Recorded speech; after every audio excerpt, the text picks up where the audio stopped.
Assalamualaikum warahmatullahi wabarakatuh. Hai adik-adik semuanya, jumpa lagi bersama Kak Febri di channel YouTube Febri Bio.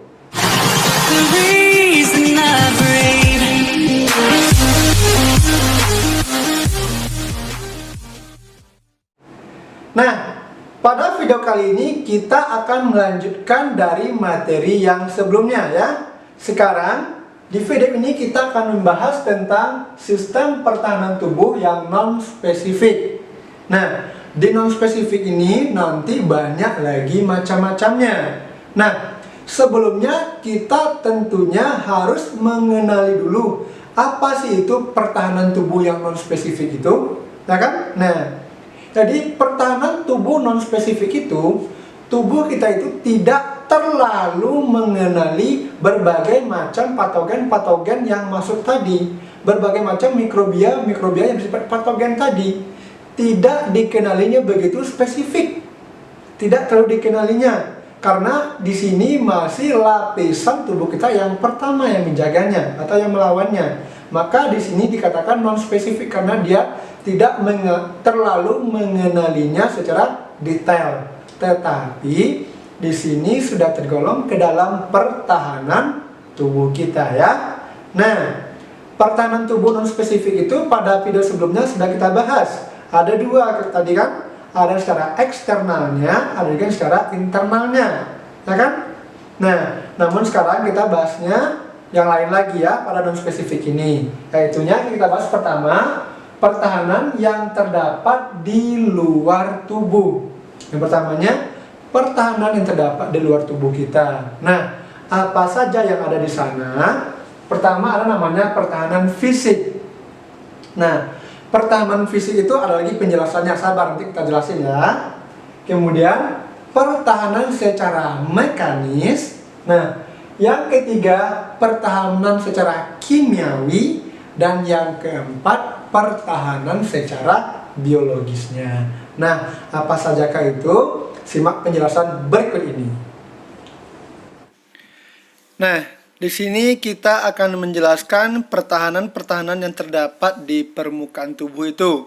Ada pertahanan fisik, mekanis, kimiawi, dan juga ada biologis. Nah, pertama kita akan bahas dulu tentang pertahanan fisik.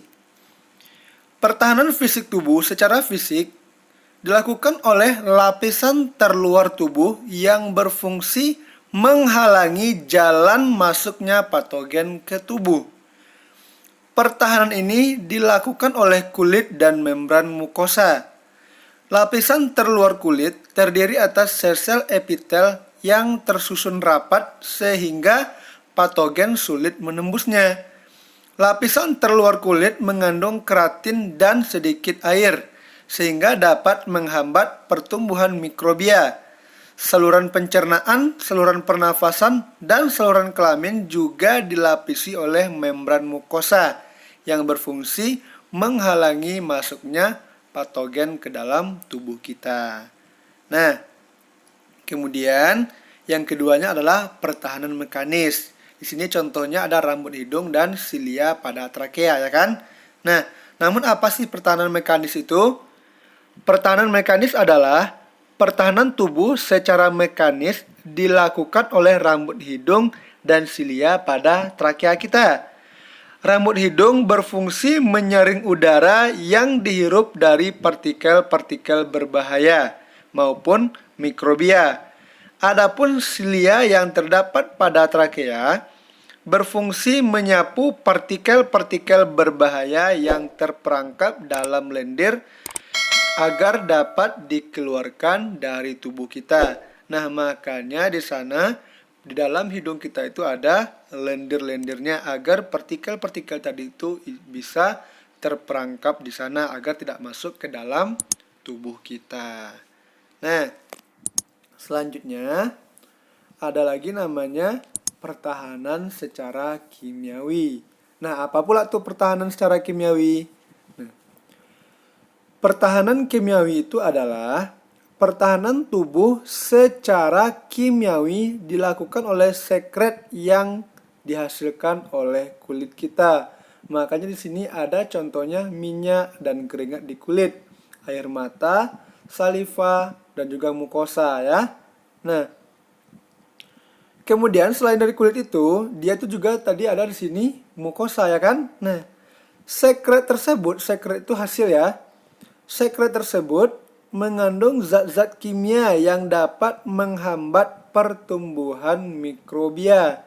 Nah, makanya orang yang olahraga itu sebenarnya bagus karena nanti keringatnya itu bersifat asam yang membuat patogen-patogen tadi ataupun bakteri-bakteri tadi tidak mampu atau tidak bisa berkembang biak pada kulitnya.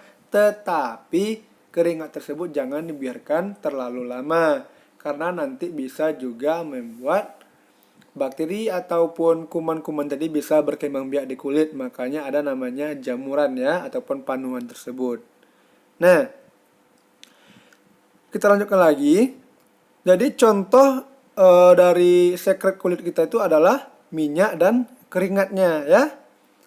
Kedua sekret tersebut memberikan suasana asam atau pH-nya itu yang kalau asam pasti di bawah 7 ya kan. Nah, pH-nya 3 sampai 5 sehingga mencegah pertumbuhan mikroorganisme di kulit kita. Nah, kemudian ada tadi saliva atau air liur.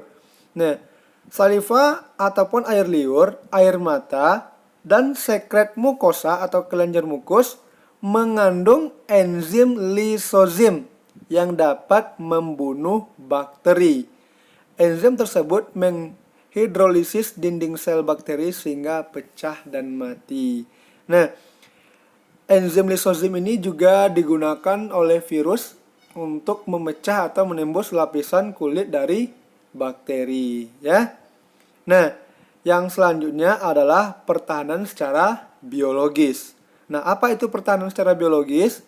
Pertahanan secara biologis adalah pertahanan tubuh secara biologis ini dilakukan oleh populasi bakteri yang tidak berbahaya yang hidup di kulit dan membran mukosa kita. Nah, bakteri-bakteri tersebut melindungi tubuh dengan cara berkompetisi dengan bakteri patogen dalam memperoleh nutrisi. Jadi mereka saling bersaing untuk mendapatkan nutrisi.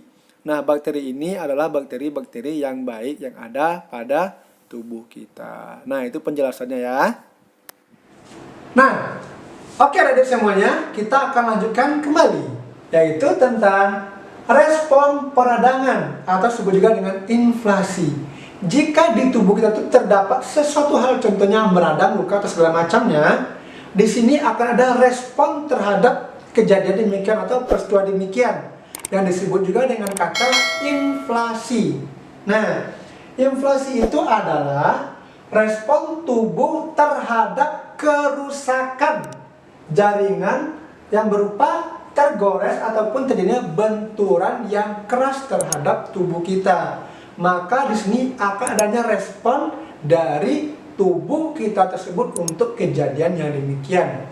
Tergores pasti nanti akan terjadi luka, ya kan? Nah, kemudian benturan yang keras pasti akan jadi memar atau segala macamnya, ya kan? Nah, di sini proses inflasi itu merupakan kumpulan dari 4 gejala sekaligus. Jadi proses respon tubuh kita itu merupakan ada 4 gejala di sana. Yang pertama ada namanya dolor atau disebut juga dengan nyeri. Di nyeri itu kata lainnya adalah dolor. Kemudian rubor atau berupa kemerah-merahan. Lalu kalor atau panas dan juga tumor atau bengkak. Nah, jadi hal-hal itulah yang merupakan suatu proses ataupun proses dari peradangan atau inflasi ini harus mencukupi 4 gejala ini. 4 gejala inilah yang membuat proses inflasi di tubuh kita itu terjadi, ya. Nah, kemudian mekanisme inflasi di tubuh kita ini ada 3 mekanismenya. Nah, apa itu mekanismenya? Simaklah penjelasan berikut ini. Nah, jadi pada gambar ini dapat kita lihat adanya mekanisme pertahanan tubuh kita itu secara inflasi. Nah, pada gambar ini ada bagian kulit kita itu yang terluka, bisa juga karena tertusuk ataupun tergores ya. Jadi ini ada gambarnya 1, 2, dan 3. Nah, yang pertama itu adalah jaringan mengalami luka. Nah, pada ini adanya kerusakan jaringan mengakibatkan patogen mampu melewati pertahanan tubuh untuk menginfeksi sel-sel tubuh.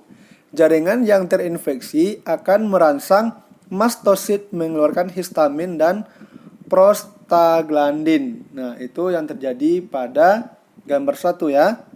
Nah, kemudian pada gambar 2-nya terjadi pelebaran pembuluh darah yang mengakibatkan peningkatan kecepatan aliran darah sehingga permeabilitas pembuluh darah meningkat.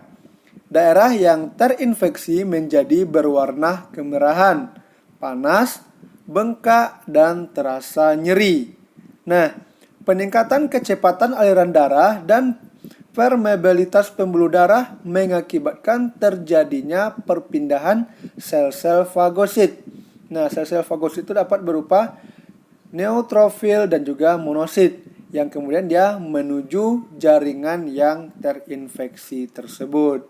Nah, lalu pada gambar yang ketiganya, sel-sel fagosit kemudian memakan patogen-patogen melalui proses fagositosis. Mungkin kalian tahu semuanya fagositosis adalah proses dari tubuh kita itu untuk memakan benda-benda padat atau benda-benda asing yang masuk ke dalam tubuh kita tersebut.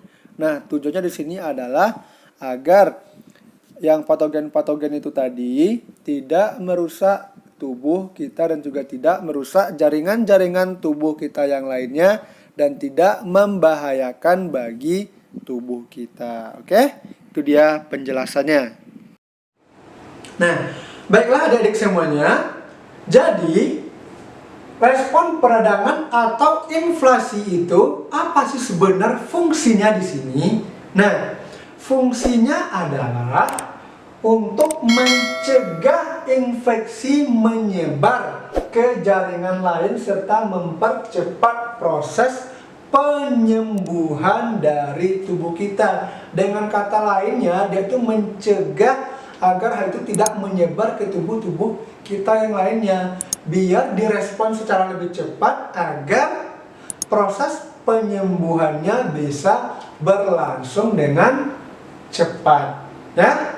Nah, begitulah proses inflasi ini.